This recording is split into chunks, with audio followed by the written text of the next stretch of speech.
Energies क्या होती हैं? यहाँ पर जानना होगा कि जो डिवाइन एनर्जी है, कॉस्मिक एनर्जी, वो है क्या। हम परमपिता परमेश्वर भी कह सकते, ईश्वर भी कह सकते, अनेकों रूप हैं।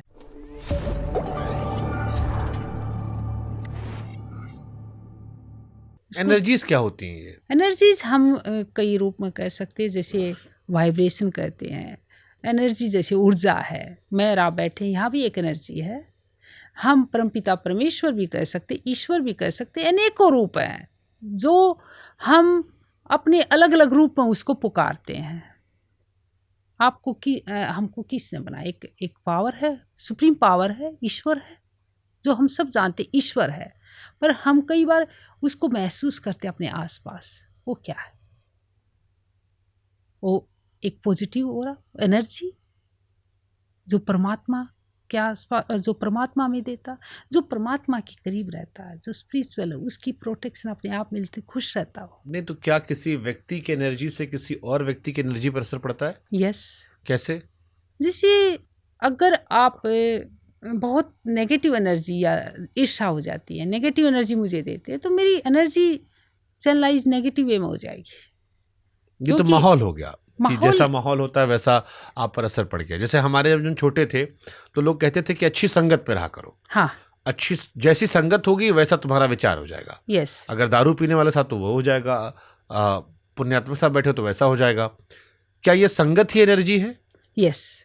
संगत अच्छी होगी तो अच्छे विचार मिलेंगे, अच्छी एनर्जी मिलेगी। क्योंकि आप देखिए ना, आप अच्छे व्यक्ति के साथ बैठते हो, अच्छे विचार देता है, अच्छी डायरेक्शन देता है, अच्छी एनर्जी देता है, क्योंकि वो कहीं ना कहीं ऐसी एनर्जी से एनर्जाइज है जो उसको प्रोटेक्शन कर रही है। इसी को स्पिरिचुअलिटी कहते हैं। स्पिरिचुअलिटी क्या है? आत्मा परमात्मा का मिलन, ईश्वर के साथ एकीकार करना, अपने अस्तित्व में एकाकार होना, यही स्पिरिचुअलिटी है। ठीक है। मैंने जेंजी कल्चर में अक्सर सुना है कि बच्चे कहते हैं कि हम रिलीजियस नहीं हैं, हम स्पिरिचुअल हैं। ये बहुत कॉमन टर्म आजकल हो गया है। क्या स्पिरिचुअलिटी का मतलब मन की शांति है? आपको समझना पड़ेगा रिलीजियस और स्पिरिचुअल का क्या अंतर है। धर्म हमें सिखाता है हमें कैसे जीना चाहिए, जीवन जीने की कला क्या है, हमें अपने जीवन में कैसे अपने आप को बेहतर बनाना है।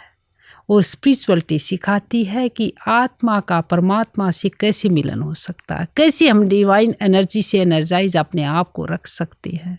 आत्मा के कई स्वरूप होते हैं, आप किसी भी नाम में उसको पुकार सकते हैं। यहाँ पर जानना होगा कि जो डिवाइन एनर्जी है, कॉस्मिक एनर्जी, वो है क्या? वो है ईश्वर। जिस ईश्वर ने, जिस परमात्मा ने हम सबको बनाया है, उसको हम कोई भी नाम दे सकते, कॉस्मिक एनर्जी नाम दे सकते, डिवाइन एनर्जी दे सकते, परमपिता परमेश्वर नाम दे सकते, ईश्वर नाम, कोई भी नाम से हम पुकार सकते हैं। पर है ना, जो हमको सब कुछ देती है, वो एनर्जी हमारे आसपास है। उससे हम डेली कनेक्ट करें मेडिटेशन के द्वारा। जब मेडिटेशन करने बैठते हैं तो हम अपने आप सेल्फ एक्चुअलाइजेशन करते हैं, अपने आप से कनेक्ट होते हैं। और जब हम अपने आप से कनेक्ट होते हैं तो उस ईश्वर से अपने आप ऑटोमेटिकली कनेक्ट होने लग जाते हैं, उस एनर्जी से धीरे धीरे कनेक्ट होने लग जाते हैं। जो हमारे अंदर इतने विचार चल रहे थे, जो हम विचारों से भरे हुए थे, धीरे धीरे हमारे नेगेटिव विचार रिलीज होने लग जाते और पॉजिटिव विचार आने लग जाते हैं, क्योंकि हमारे साथ ईश्वर का आशीर्वाद है, हमारे साथ वो डिवाइन एनर्जी कनेक्ट हो रही है, हम उससे कनेक्ट हो रहे हैं। तो बहुत सारे लोग ऐसे होंगे जो जीवन में अच्छा कर रहे हैं लेकिन उनको समय नहीं मिला ये बैठ के सोचने का कि वो कौन है, अपनी आत्मा में झांकने का। करते रहे काम, अच्छा कर रहे हैं लाइफ में, उन्हें लगता है यही खुशियां हैं, पैसा आ रहा है, शादी हो गई, घूम रहे हैं, लड़के बच्चे हो गए, सफल हो गए, अब क्या जरूरत है अंदर बैठ के झांकने की? आपको ये पता है कि शायद वो अंदर झांके, अपने पैशन को जाने। अपने अंदर में कोई व्यक्ति चाहता है कि मैं कंफर्ट जोन में रहूं, मेरी 9 to 6 जॉब रहे, मैं संतुष्ट हूं, मैं खुश हूं। तो वो जान तो पाए ना अपने बारे में, अपने अंदर जान पाया कि मेरा जो सिस्टम है वो मेरे को सेटिस्फाइड कर रहा है, मैं खुश हूँ उससे। जब तक जानेगा नहीं तो खुश नहीं रहेगा वहाँ भी। मतलब आपको ऊपरी अंदर झांकने का मतलब है कि वो एहसास करना जो आपको खुशी देता है। खुशी देता है। वो एहसास करना कि आप क्या पाना चाहते हो लाइफ में, कैसे रहना चाहते हो, कैसे आप अपने मित्र बनाना चाहते हो, कैसे आप चाहते हो कि मैं इसको करके मैं खुश रहूँगा। कई लोग कंफर्ट जोन में रहना चाहते हैं, ठीक है, वो अपना एटमॉस्फेयर ऐसे बनाते हैं। जैसे आपने कहा कि वो अच्छी जॉब कर रहे हैं, अच्छा पैसा पा रहे हैं और अपनी अच्छी सी फैमिली के साथ टाइम स्पेंड करने, वो उनका दायरा उन्होंने सेट कर रखा है कि हाँ मुझे इसी में खुशी मिलती है। कई लोग कहते हैं मुझे बिजनेस में करने में खुशी मिलती है, मुझे रिस्क लेने में खुशी मिलती है। डिपेंड करता है मनुष्य पर कि वो किससे खुश है।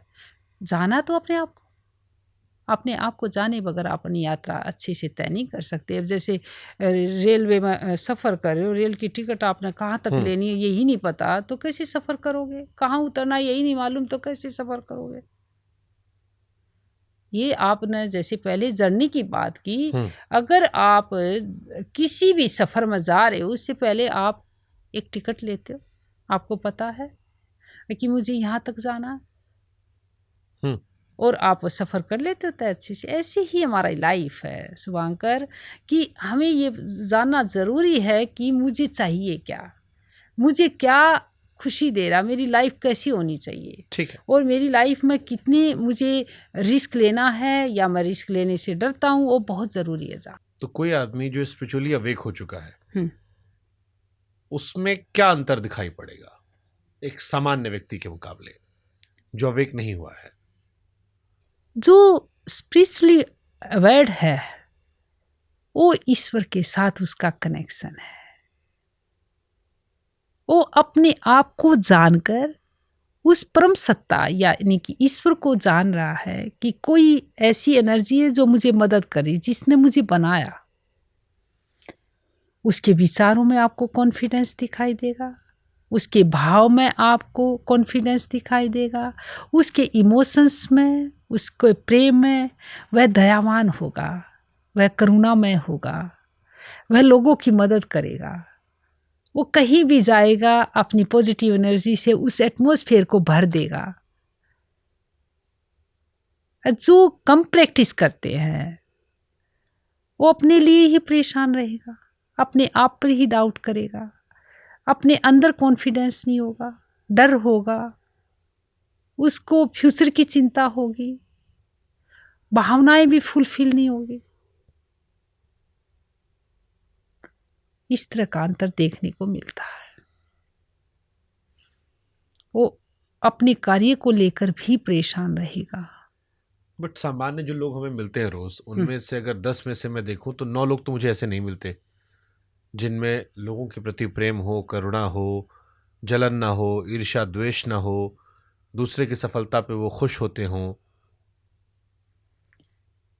वो भटक रहे ना, हम इतनी देर से बातें कर रहे कि अपने आप से भटक रहे, उनको पता ही नहीं है कि कैसे मुझे करना है, कहाँ से करुणा आएगी, क्या मुझे दया भी कोई पार्ट, उन्होंने जब सीखा ही नहीं होगा, जब आप वो अंदर से कनेक्ट नहीं होंगे, उस ईश्वर से कनेक्ट नहीं होंगे जैसे स्पिरिचुअलिटी में, तो कैसे दया आएगी, कैसे प्रेम आएगा, कैसे भावनाएं जागृत होंगी। बस वो कर रहे हैं, आगे बढ़ रहे हैं, कार्य कर रहे हैं, अपनी लाइफ में आगे बढ़ रहे हैं।